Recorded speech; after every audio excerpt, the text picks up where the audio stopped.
Semua kita diberkati Tuhan. Yang diberkati Tuhan kita berikan tepuk tangan sekali lagi buat Tuhan Allah kita. Haleluya. Puji Tuhan. Nah hari ini judul khotbah saya adalah Iman Perjanjian Baru. Saudaraku, di dalam Alkitab kita ada perjanjian lama, ada perjanjian baru. Dan kebanyakan kita berpikir bahwa perjanjian lama, perjanjian baru itu menjadi satu kesatuan. Dan semuanya itu sama saja saudaraku ya. Baik perjanjian lama maupun perjanjian baru semuanya adalah berbicara tentang Tuhan. Yes, semuanya berbicara tentang hubungan Tuhan dan manusia. Tetapi ada perbedaan yang sangat jauh sekali antara perjanjian lama dengan perjanjian baru. Dan ketika kita tidak mengerti perbedaan ini, maka kita akan hidup di dalam arah yang salah. Saudaraku, kita tidak akan mengalami kemenangan-kemenangan sebagaimana sebenarnya sudah Tuhan sediakan bagi kita. Karena apa? Karena kita tidak paham, saudaraku ya. Kita perlu mengerti, saudaraku. Karena kenapa hari ini saya membahas ini? Karena di dalam zaman sekarang ini kan banyak media ya, gitu ya, sosial media. Semua orang itu memposting firman Tuhan, kebenaran firman Tuhan. Apakah setiap kebenaran firman Tuhan itu adalah sama dan memberikan kemenangan bagi setiap kita? Tidak, saudaraku ya. Hari ini kita akan belajar bersama-sama sehingga kita ke depan ini kita bisa lebih berhati-hati dan kita bisa menyeleksi mana yang menjadi firman Tuhan yang bisa memberikan kita kemenangan. Yang mana yang sebenarnya tidak berlaku lagi buat kita, saudaraku ya. Banyak orang percaya kepada Tuhan Yesus. Mereka percaya bahwa Yesus sudah mati, Yesus sudah menanggung dosa buat mereka. Dan Yesus menyelamatkan mereka, membawa mereka masuk ke dalam sorga. Tetapi hanya itu saja. Tetapi ketika mereka di gereja, mereka diajarkan kembali, bahkan melalui tayangan-tayangan di media, mereka diajarkan untuk hidup lagi kepada kehidupan perjanjian lama, saudaraku. Dan kehidupan perjanjian lama yang tampaknya adalah baik, tampaknya mengajarkan kebenaran firman Tuhan. Tetapi sebenarnya itu tidak tepat, tidak benar untuk kita, tidak cocok untuk kita. Karena apa? Karena kita ini hidup di dalam perjanjian baru, saudaraku. Ada perbedaan yang besar. Nah saudaraku, untuk itu saya mau ngajak kita untuk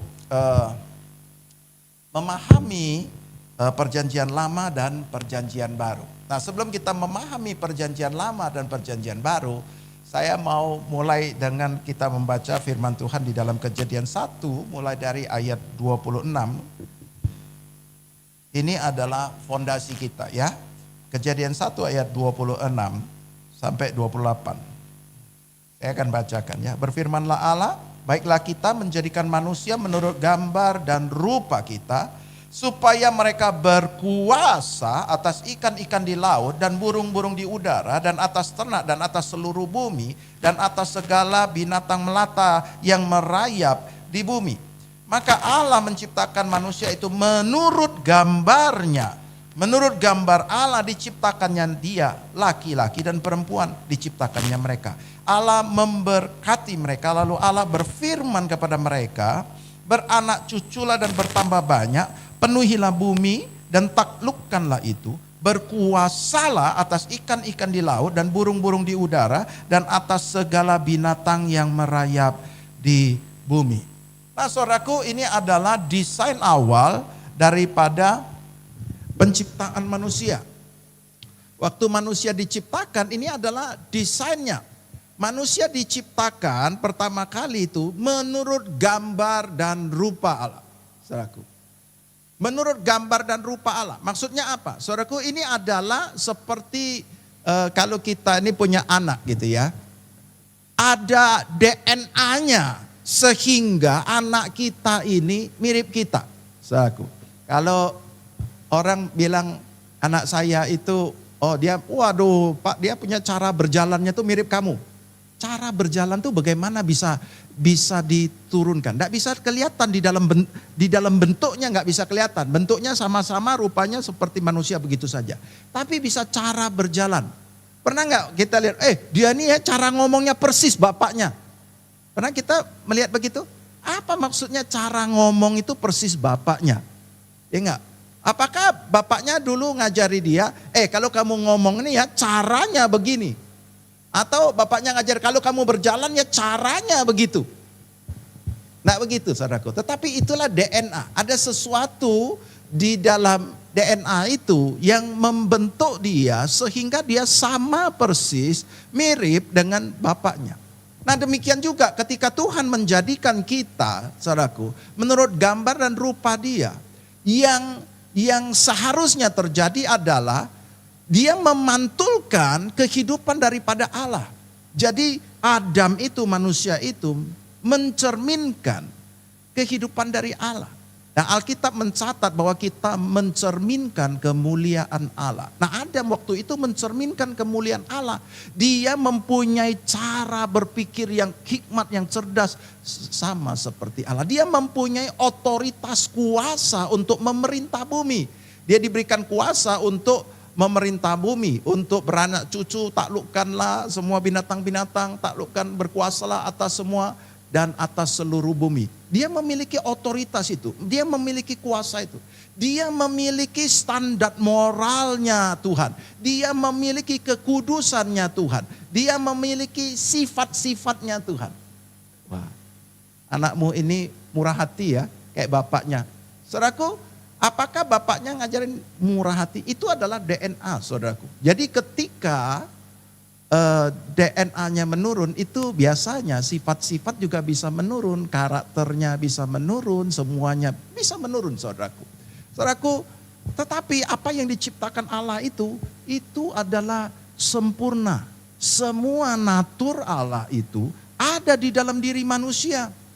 Kuasanya, sifatnya, karakternya, kemurahan hatinya, kasihnya, semuanya ada di dalam dirinya Adam. Saudaraku. Itulah pertama kali ketika manusia diciptakan. Manusia diciptakan memiliki kemuliaannya Allah. Bagaimana bisa ada pada saat Tuhan menciptakan manusia dengan tanah liat? Ya enggak, dengan tanah. Ya enggak, tanah itu adalah Adam ya. Dia menciptakan dari tanah dan kemudian dia menghembuskan neshama. Di mana ada roh Allah dan jiwa itu di dalam neshama itu. Dan selanjutnya manusia itu hidup oleh roh itu. Roh Allah itulah yang membuat dia bisa hidup sama seperti Allah. Itulah gambar Allah. Itulah menurut gambar dan rupa kita. Itu gambar Allah. Tapi hari ini kalau kita lihat, manusia sudah kehilangan gambar Allah itu. Gambar yang ditampilkan adalah manusia bukan gambar yang murah hati, gambar yang kudus, gambar yang baik, tetapi gambar penipu, gambar pendosa, penjina, ya enggak, gambar orang yang stres, gambar orang frustasi, gambar orang sakit-sakitan, itu bukan gambar Allah. Gambar Allah itu tidak ada frustasi, tidak ada stres. Adam hidup tidak ketakutan, dia tidak pernah hidup dalam ketakutan. Adam tidak pernah hidup di dalam stres. Adam tidak pernah hidup di dalam pikiran-pikiran yang kotor. Adam tidak pernah hidup di dalam karakter-karakter yang berbeda dengan Tuhan. Karena dia diciptakan menurut gambar dan rupa Tuhan. Tetapi gambar dan rupa manusia pada hari ini tidak demikian. Gambarnya begitu rusak, begitu parah, saudaraku. Makanya Tuhan mau supaya kita tuh dipulihkan. Gambar diri kita dipulihkan. 1 Yohanes 4 ayat 17 katakan demikian. Dalam hal ini kasih Allah sempurna di dalam kita. Yaitu kalau kita mempunyai keberanian percaya pada hari penghakiman. Karena sama seperti dia, kita juga ada dalam dunia ini. Waktu Tuhan membebaskan kita, sama seperti Yesus. Demikianlah kita ada di dunia ini. Di dunia ini, sama seperti Yesus. Nah, gambar Allah itu kembali akan masuk ke dalam diri kita, menjadikan kita sama seperti Yesus. Kenapa? Karena kita menerima roh itu dan roh Allah itu mengubah kita menjadi sama seperti Kristus. Satu ayat lagi saya mau ajak kita baca di dalam 2 Korintus pasal 3 ayat 18, ayat 17. 2 Korintus pasal 3 ini adalah fondasi kita dulu ya. Sebelum saya masuk di dalam pembahasan. Ayat 17, sebab Tuhan adalah roh dan di mana ada roh Allah di situ ada kemerdekaan. Dan kita semua mencerminkan kemuliaan Allah dengan muka yang tidak berselubung. Dan karena kemuliaan itu datangnya dari Tuhan yang adalah roh, maka kita diubah menjadi serupa dengan gambarnya dalam kemuliaan yang semakin besar. Tadi gambar Allah ini adalah gambar yang sudah rusak. Tapi kemudian kita menerima roh Allah. Tadinya roh Allah ini terputus. Nanti akan saya jelaskan. Tapi kemudian waktu kita terima Tuhan Yesus sebagai juru selamat pribadi, Yesus memberikan rohnya kepada kita. Dan roh itu memerdekakan kita. Sehingga kita terlepas daripada keterikatan, dari keterbelengguan, terlepas daripada kutuk, terlepas dari segala sesuatu yang merusak kita. Dan kemudian kita akan mencerminkan lagi kemuliaan Allah sama seperti Adam dulu. Dia menampilkan gambar Allah itu, dia menampilkan karakter Allah, sifat Allah, kuasa Allah, dia gambarkan kekudusan Allah. Itu tercermin di dalam kehidupan dia. Sehingga ketika orang melihat Adam, dia melihat gambar Allah di situ. Begitu juga ketika Tuhan selamatkan kita, orang bisa melihat gambar Allah ada pada diri kita. Kita diubah. Ingat, kita menerima kemuliaan itu dan kita diubah menjadi serupa dengan gambarnya. Diubah menjadi serupa. Balik lagi kepada gambarnya, saudaraku. Kenapa? Karena roh Allah itu. Nah saudaraku, hari ini kita mau lihat saudaraku ya. Desain awalnya adalah manusia itu hidup memiliki gambar Allah. Kehidupan Allah, natur Allah itu ada di dalam diri manusia. Semua orang melihat manusia itu, mereka boleh melihat Allah ada di dalam situ. Mereka boleh melihat sifatnya Allah, mereka boleh melihat kekudusannya Allah di situ, mereka boleh melihat kuasanya Allah di situ, mereka boleh melihat kemurahan hatinya, mereka boleh melihat semuanya itu ada di dalam diri manusia. Tapi ketika manusia jatuh dalam dosa, dosa itu memutus roh Allah. Roh Allah seketika putus dan manusia tidak lagi terkoneksi dengan roh Allah. Manusia terdiri dari tubuh, jiwa, roh. Rohnya mati seketika. Sehingga manusia hidup dengan tubuh dan jiwa saja. Sama seperti binatang, cuman lebih cerdas gitu aja. Tapi semua yang punya Allah tadi, sifat-sifat Allah, kekudusannya Allah, karakternya Allah, kuasanya Allah, hilang seketika. Sehingga Kain langsung tidak memiliki lagi sifat Allah. Kain hidup dengan sifat dagingnya dia. Ingat, sehingga dia bisa dengki, iri hati, dia bisa marah, dia cemburu, dia bisa bunuh. Saudaraku, itu bukan sifat Allah, itu bukan gambar Allah. Gambar Allah bukan gambar orang yang pendengki, bukan orang yang murah hati, bukan orang yang membunuh, itu bukan gambar Allah. Gambar Allahnya sudah rusak. Dan yang tersisa adalah daging, saudaraku. Roh Allah sudah terputus, tak ada lagi. Ya, manusia sejak saat itu sampai hari ini, manusia jatuh ke dalam kondisi yang buruk. Gambar Allah sudah hilang daripadanya, sifat, karakter, otoritas, kuasa semuanya itu hilang, ya enggak? Itu semuanya terputus karena kondisi itu. Dan manusia tunduk kepada sistem dunia yang sudah rusak ini, saudaraku.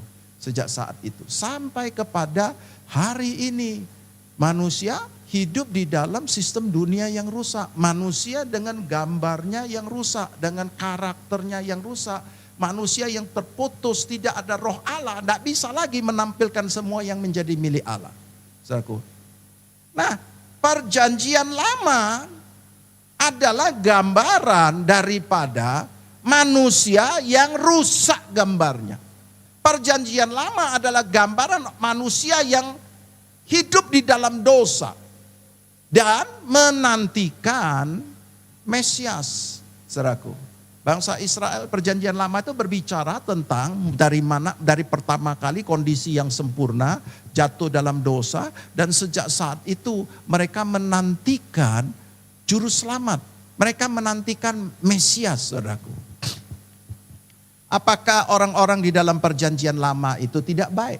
Ada orang-orang di perjanjian lama baik, saudaraku. Mereka yang di perjanjian lama, beberapa orang misalnya kita sebut Abraham gitu ya. Abraham, Ishak, Yakub gitu. Dan kemudian siapa lagi? Ada Yusuf lah, ada Musa, ada Daniel, ada banyak sekali ya orang-orang yang berkenan kepada Tuhan. Apakah mereka tidak mempunyai iman?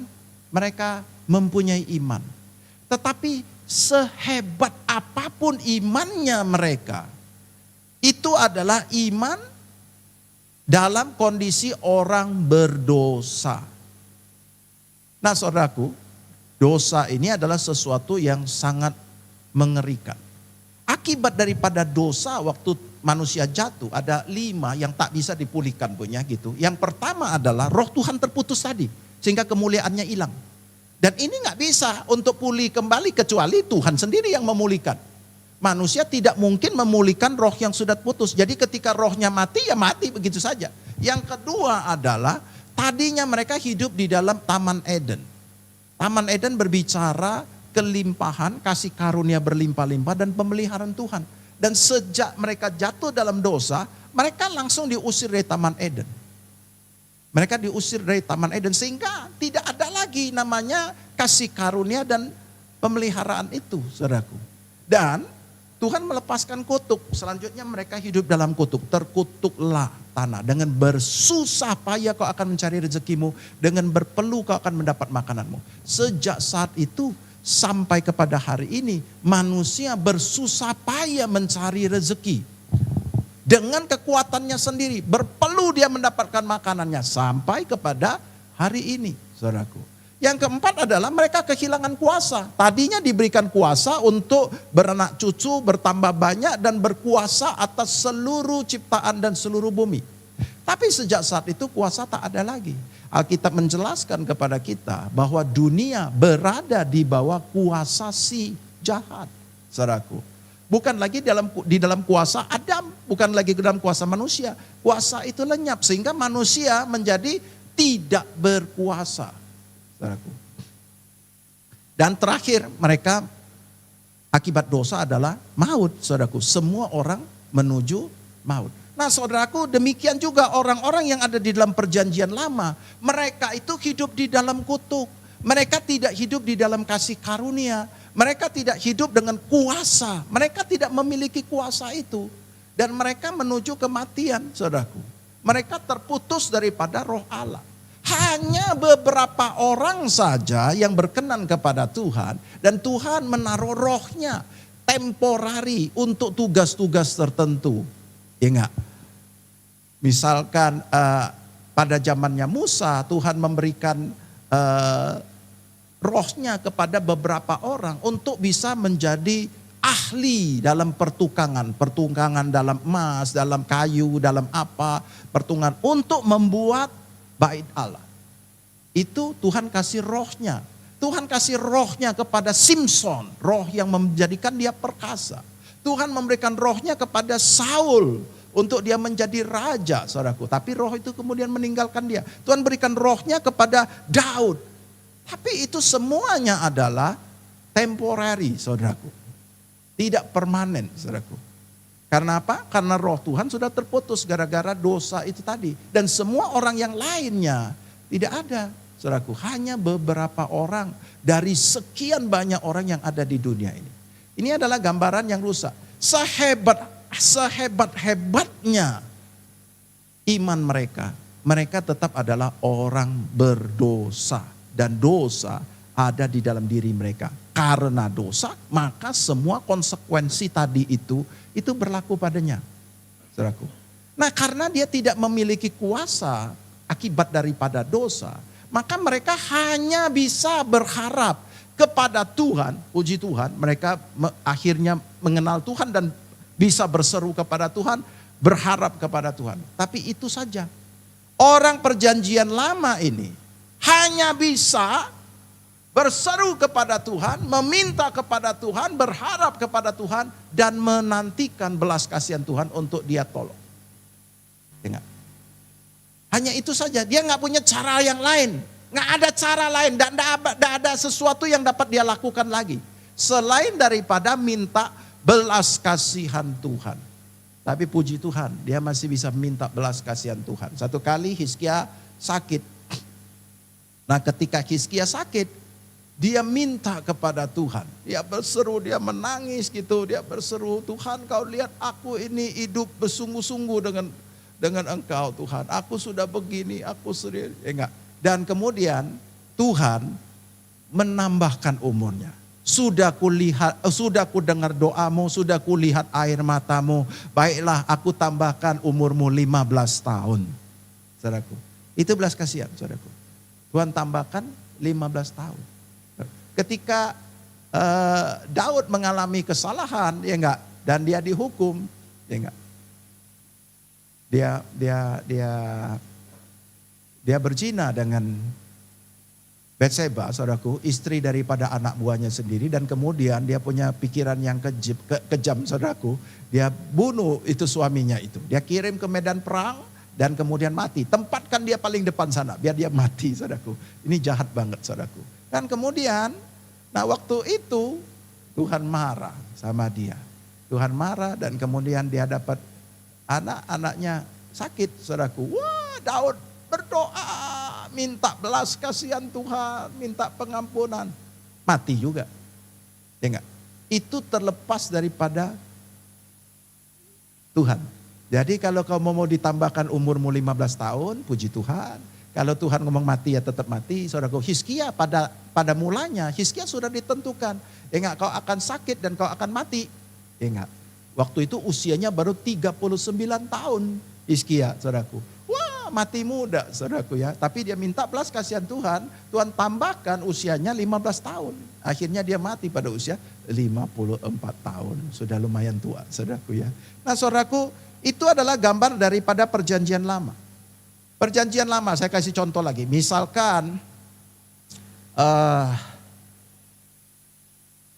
kita sering diajarkan dengan ajaran-ajaran perjanjian lama. Misalkan ya, kalau untuk bisa diberkati, wah, kita diajarkan untuk meniru perbuatan-perbuatannya orang-orang yang ada di dalam perjanjian lama. Misalkan Elia yang minta supaya mempersembahkan korban untuk melawan dewa Baal, saudaraku, ya enggak? Dia minta supaya hujan turun, supaya api turun gitu ya.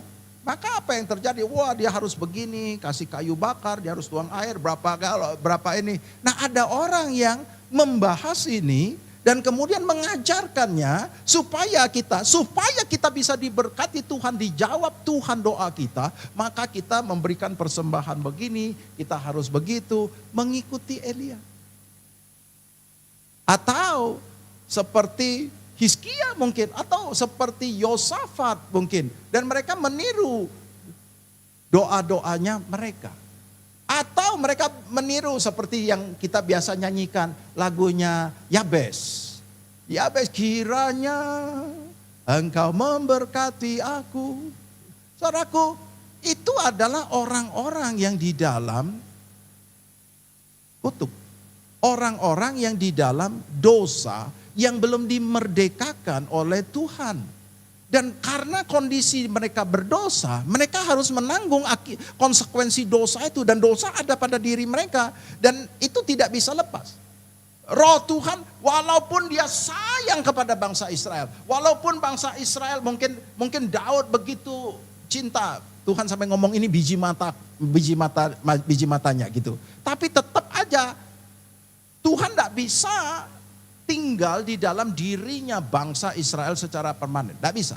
Dia tidak bisa. Kecuali tadi saya katakan kepada beberapa orang secara temporari. Seperti kepada Saul, dan ketika Saul tidak berkenan, roh itu meninggalkan dia. Saudaraku. Nah begitu juga saudaraku. Semua orang pada zaman tersebut begitu. Nah sekarang kita berbeda dengan orang-orang yang ada di dalam perjanjian lama. Orang-orang perjanjian lama saya tadi katakan hanya bisa minta belas kasihan Tuhan di dalam doa mereka. Dan terlepas daripada Tuhan, apakah Tuhan mau memberkati atau tidak memberkati, ya enggak. Seperti itu. Nah saudaraku, Tuhan tuh tadinya standarnya adalah manusia tuh hidup memancarkan, memantulkan, mencerminkan dirinya. Jadi semua orang lihat dia seperti itu. Nah sekarang setelah mereka jatuh dalam dosa, apa yang dilakukan oleh Tuhan? Tuhan memberikan standarnya kepada manusia. Supaya manusia itu dengan berusaha untuk mencerminkan dia dengan kelakuan sesuai dengan hukum Taurat. Enggak. Jadi manusia itu disuruh, kamu harus ngikuti, kamu coba belajar. Ini hukum Taurat, kamu jangan begini, kau jangan begitu, kau jangan begini, jangan begitu. Yang dulunya adalah roh Allah langsung menguasai dia. Secara DNA membuat dia itu bisa hidup dengan kekudusannya, dengan standar moralnya, dengan sifat-sifat karakter. Itu secara otomatis karena roh Allah itu. Sekarang roh Allah nggak ada. Jadi manusia harus diajar pakai hukum Taurat. Dan Tuhan berikan reward. Kalau kau bisa hidup sesuai dengan ini, aku berkati engkau. Tapi kalau kau tidak bisa, kau hidupnya bertentangan dengan ini, ya enggak, melanggar ini, maka kau akan dihukum, saudaraku. Tuhan mau manusia itu belajar menjadi baik.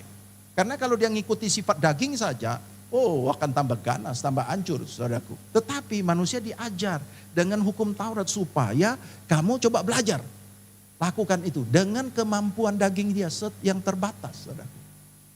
Nah, kenapa? Karena roh Tuhan tidak bisa tinggal dalam diri manusia. Nah setelah Yesus datang, apa yang dilakukan? Yesus itu membereskan masalah yang paling utama, yaitu dosa. Karena dosalah yang membuat roh Tuhan terputus. Karena dosalah yang membuat mereka dilempar keluar dari Taman Eden. Karena dosa yang membuat mereka hidup di dalam kutuk. Karena dosa yang membuat mereka kehilangan kuasa. Karena dosa membuat mereka masuk ke dalam kematian kekal, saudaraku. Nah Yesus, dia datang untuk melepaskan kita dari dosa. Jadi dia ambil semua dosa kita, pindah pada tubuhnya, sehingga tidak tersisa setitik pun dosa di dalam diri kita. Semua dosa yang lalu, yang sekarang, yang masa depan, bahkan dosa cucu kita yang belum lahir sekalipun, itu pun sudah ditanggung oleh dia. Dosa cicit kita yang jauh di mana. Kita yang 2000 tahun kemudian baru lahir, itu pun sudah ditanggung oleh Yesus. Saudaraku. Kalau tidak demikian, maka yang menjadi problem utama itu tidak selesai. Tapi kita bersyukur Yesus menyelesaikan problem utamanya, yaitu menghapus dosa. Sehingga dalam diri kita tak ada dosa lagi. Nah sekarang setelah kita hidup tidak ada dosa. Kalau nggak ada dosa ada hukuman nggak? Ada dosa? Nggak ada dosa ada hukuman? Nggak boleh ada hukuman kalau nggak ada dosa. Nah sekarang tadinya roh Tuhan itu kan terputus, ya enggak, karena ada dosa.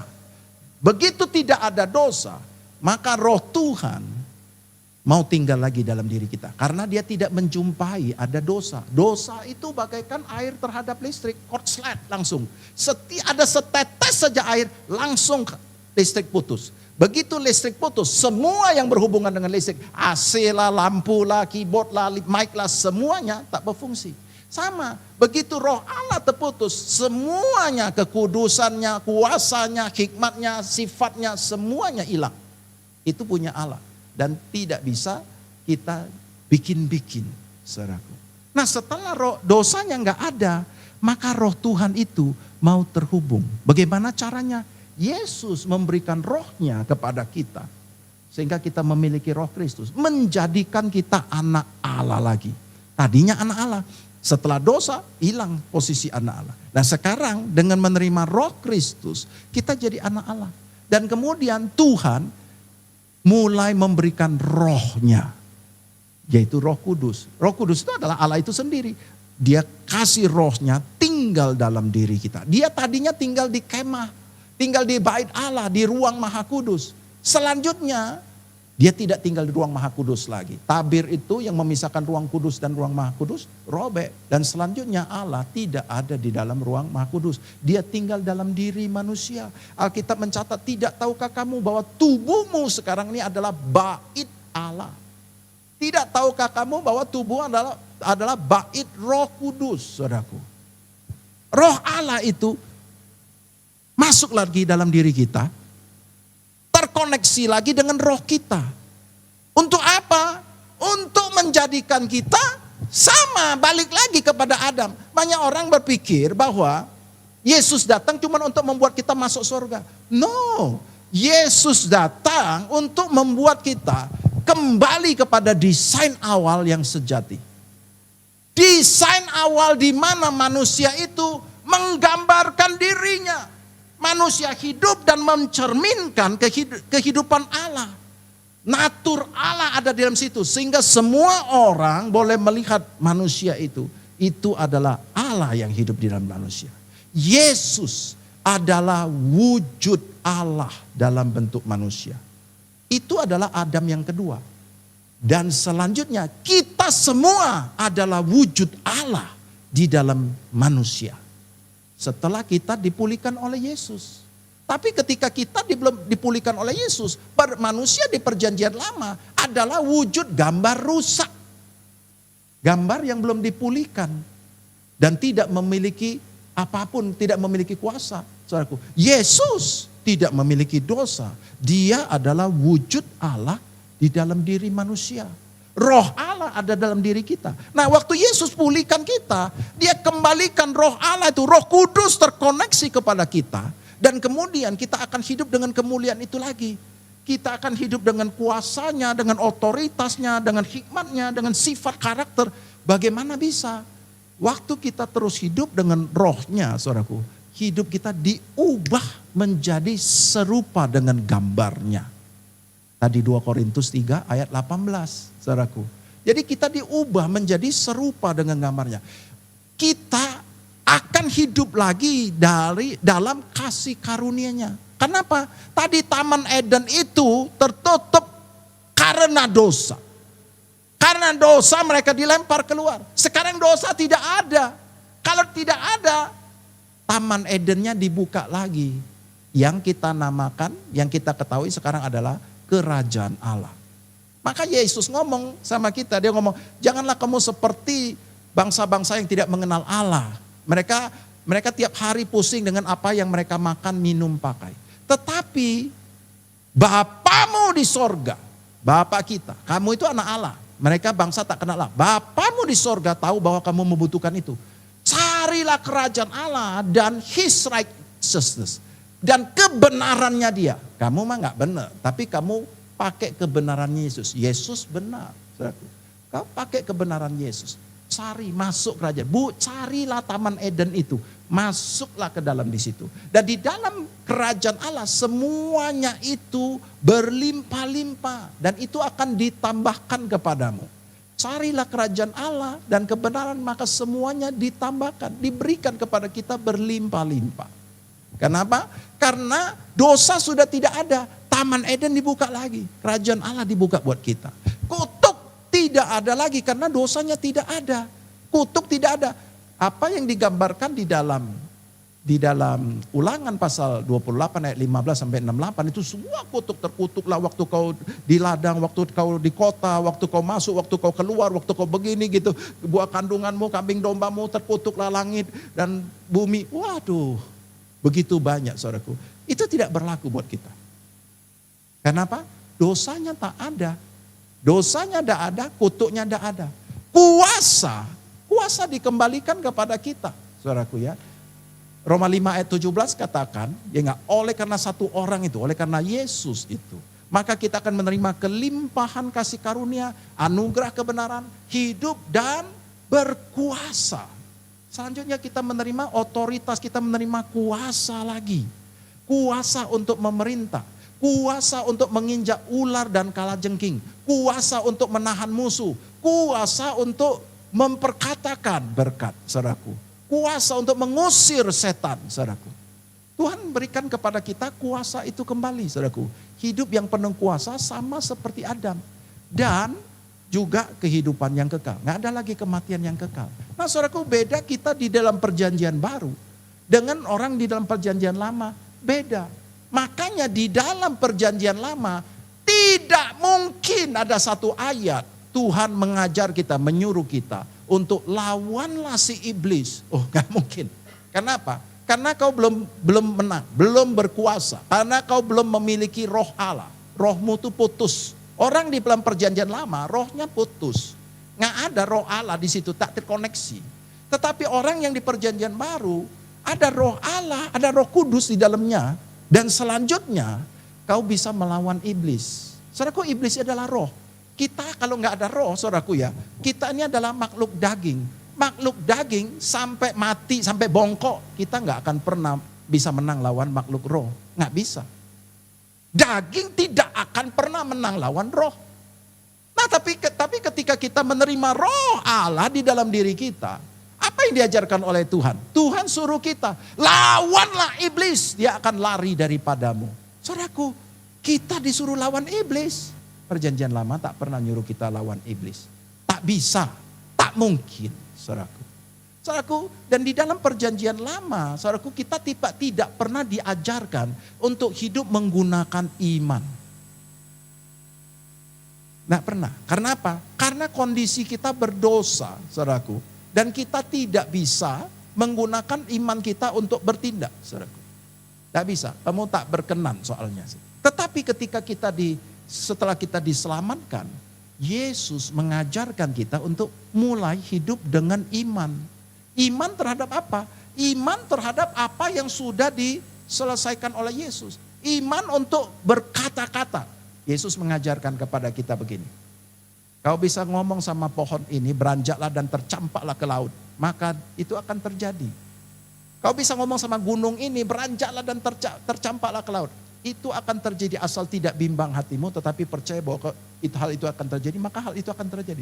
Saudaraku, hal ini tidak mungkin akan muncul di dalam perjanjian lama. Kenapa? Kau tak punya kuasa. Tetapi di dalam perjanjian baru, Yesus mengajarkan kita untuk menggunakan kuasa.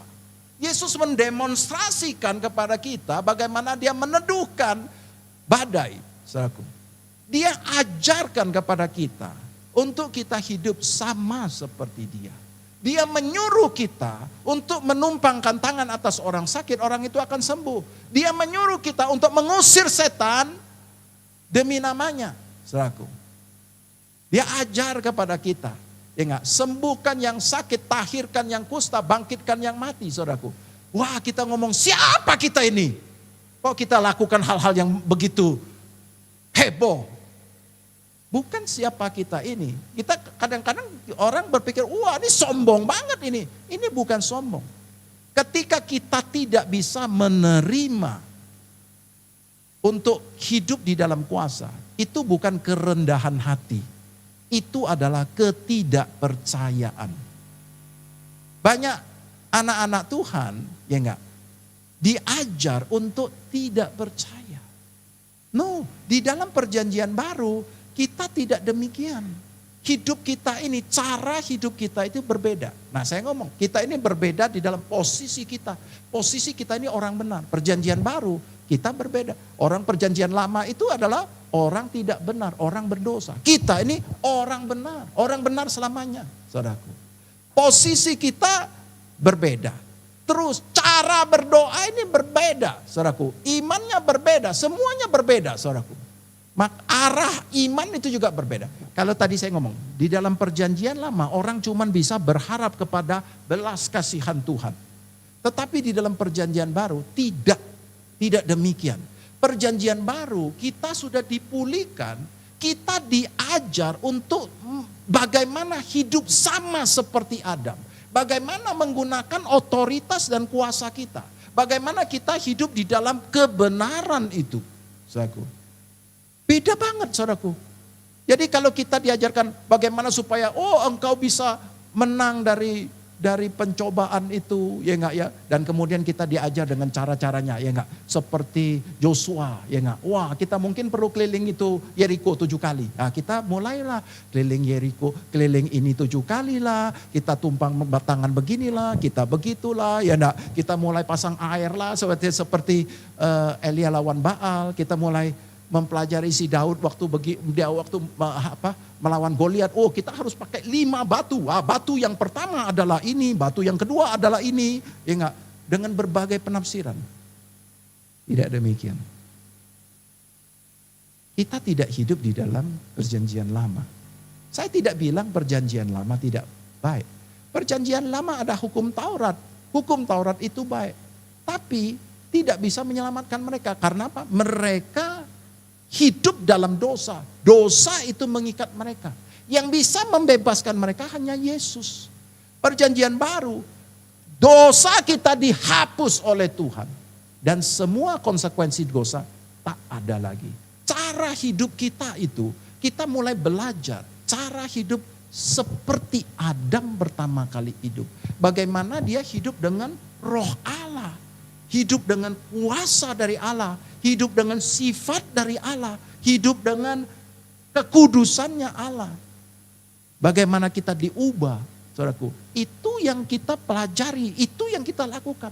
Waktu kita sakit, kita tidak seperti Hizkia yang minta belas kasihan Tuhan. Waktu kita sakit, kita disuruh untuk melawan iblis. Kita disuruh untuk mengenakan segenap senjata Allah. Ingat, iblis itu adalah penipu, dia ngomong. Iblis, musuhmu bukan darah daging. Musuhmu adalah roh-roh jahat. Musuhmu adalah penguasa-penguasa udara itu. Musuh adalah si setan iblis itu. Maka itu kau harus kenakan semua perlengkapan senjata Allah yang adalah keselamatan itu yang dikerjakan Yesus. Ketopon keselamatan, baju jira righteousness-mu, posisi sebagai orang benarmu yang kau terima dari Yesus. Ikat pinggang truth kebenaran di mana Yesus telah memerdekakan kamu, melepaskan kamu dari dosa.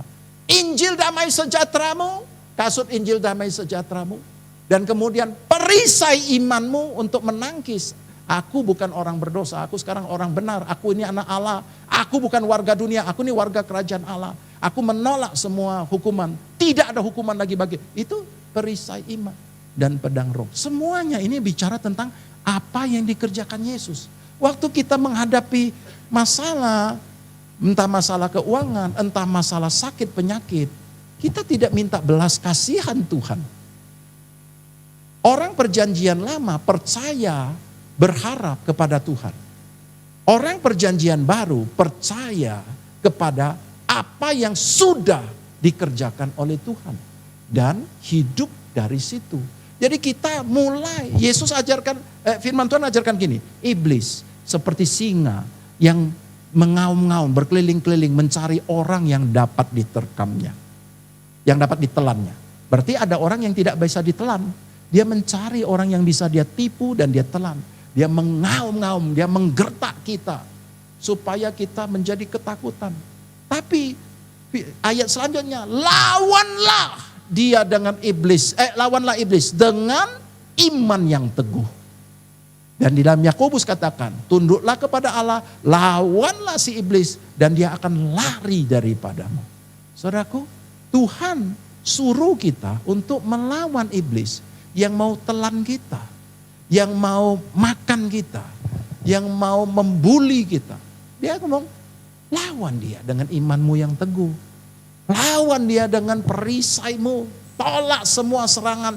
Itu akan memadamkan semua panah berapi dari si jahat. Tiap hari si jahat memanah terus dengan panah berapi. Saudaraku, iman kita terhadap apa yang sudah Yesus kerjakan bagi kita akan menolak. Waktu kita sakit, kita tidak lagi minta belas kasihan Tuhan. Kita akan ngomong berdasarkan apa yang sudah Yesus selesaikan. Yesus, firman Tuhan katakan, telah menanggung semua penyakit dan kelemahanku. Matius 8 ayat 17. 1 Petrus ayat 24 katakan, 2 ayat 24 katakan apa? Dia telah menanggung semua dosa kita pada tubuhnya di kayu salib. Ya enggak? Supaya kita hidup untuk kebenaran. Oleh bilur-bilurnya kamu sudah sembuh. Firman Tuhan katakan oleh bilur-bilur Yesus, aku sudah sembuh. Dan sekarang kita bisa ngomong kepada penyakit, kita ngomong, penyakit kau tidak punya hak hukum sedikit pun atas tubuhku. Kau tidak punya kuasa sedikit pun. Sebab aku tidak hidup di dalam dosa. Aku menolak semuanya ini dari diriku. Saudaraku, itu yang kita lakukan sekarang ini. Tapi berapa banyak kita tidak berani menggunakan iman itu, saudaraku. Yang kita harap, yang kita lakukan adalah kita berharap kepada Allah, dan ketika Allah tidak tolong, kita ngomong, ya memang kehendak Tuhan demikian. Dan kita berdoa kepada Tuhan, Tuhan, kalau Engkau mau, Engkau bisa menyembuhkan aku. Saudaraku, ini tampaknya rohani sekali gitu ya. Tapi masalahnya, Tuhan menjadi bingung. Aku datang untuk membebaskan kamu dari semua konsekuensi dosa, termasuk kutuk, termasuk di dalamnya ada sakit penyakit. Sekarang kau tanya aku, kalau kau mau, Tuhan kalau Engkau mau, kau bisa sembuhkan aku. Apa maksudnya? Aku mau dan aku sudah lakukan itu. Dan oleh apa yang dikerjakan Yesus, kamu sudah sembuh. Karena semua penyakit itu tidak punya hak lagi dalam tubuhmu. Kamu perlu mendeklarasikan imanmu. Apa yang sudah Yesus kerjakan. Kalau Yesus sudah selesaikan masalah kutuk, termasuk masalah keuanganmu, masalah kemandulan, masalah mati muda, masalah apapun yang tercatat dalam kutuk itu bukan tidak punya kuasa lagi, nggak punya hak hukum sedikit pun secara hukum di dalam tubuh kita. Nah, kita harus lawan ini. Kalau ada orang tak kita kenal, rampok, maling, begal, apalah itu ya, gitu ya, masuk ke dalam rumah kita usir atau apa? Atau jangan serang aku ya. Ya sudah, kamu duduk manis saja. Apakah kita begitu? Orang masuk rumah kita. Dulu saya ingat waktu saya masih muda di rumah itu. Saya ini 4 bersaudara, saudaraku ya. Dengan papa saya. Jadi satu hari kami punya anjing. Anjing itu menggonggong. Tengah malam ini. Jam 1 malam gitu. Jadi wah ada sesuatu ini gitu ya. Jadi begitu kami masuk, wah ada maling. Ingat. Jadi kami teleponan gitu. Antar kamarnya ada telepon. Ada maling masuk rumah. Jadi tiba-tiba kita kita serentak ya keluar ya dari kamar ya gitu ya. Wah semua orang, ada yang bawa gitar, ada bawa kursi, bawa apa aja yang bisa dibawa gitu. Langsung kita begitu keluar, maling, wah itu maling 7 orang bawa golok, lari dia. Padahal kami pikir kami cuma bawa gitar lah, cuma bawa kursi, bawa apa gitu kan. Tapi karena kita teriak kencang-kencang, dia juga ketakutan juga gitu. Akhirnya kabur. Intinya adalah saya tidak membiarkan maling dia ada di dalam rumah kita. Apalagi berdamai dengan maling. Betul nggak? Apalagi misalnya, kalau dia tidak nyerang aku, udah tidak apa-apa lah. Sudah biarin aja maling itu ada dalam rumahku. Nggak bisa. Tak bisa terjadi. Demikian juga iblis itu seperti itu. Dia mau masuk di dalam kehidupan kita secara ilegal. Tapi hari ini sebagai manusia di dalam perjanjian baru, kita memiliki kuasa untuk menolak semua tindakan ilegal daripada si jahat.